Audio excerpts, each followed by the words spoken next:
Guys দেখো এই অপূর্ব জায়গাটা তোমাদের সাথে শেয়ার করতে চলে এসেছি। আর তোমরা কিন্তু একদম ঘরে বসে বিনামূল্যে বিনা টিকিটে দেখতে পাবে। দেখো কত সুন্দর এই জায়গাটা, দেখো।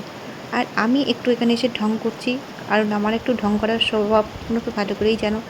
এই অভ্যাসটা আমার রয়ে গেছে, যেখানেই যাব ভালো করে একটু সেলফি তুলবো, ভিডিও করব, তা না হলে তো আমার মন পোষায় না।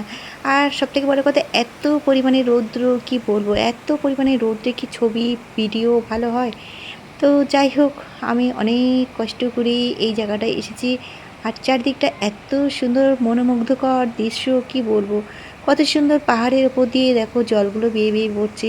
আর এই জলগুলো দেখো কিভাবে কোথা দিয়ে কোথায় মিশে যাচ্ছে, তা কে জানে। এই দেখো এখানে একদম এই ভেতর দিয়ে পাহাড়ের একদম দেখো কত বড় বড় পাথরগুলো। তো চারি সাইডটা এত সুন্দর, কি বলবো, দেখো কত সুন্দর জায়গাটা। এই দেখো আবার এই পাশ দিয়ে জলটা কেমনভাবে আসছে, কত সুন্দর লাগছে, তাই না? এই দৃশ্যটা কি অপূর্ব। আর মনে হচ্ছে এখানে দাঁড়িয়ে কত ভালো করে শুটিং করা যায়, কিন্তু কি করবো, ক্যামেরা ধরার লোক নেই, কেউ নেই। ক্যামেরাম্যান থাকলে ভালো করে একটু শুটিং করে সুন্দর করে নিজেকে একটু নেকা নেকা ভাব দিয়ে ভিডিওটা বানাতে পারতাম।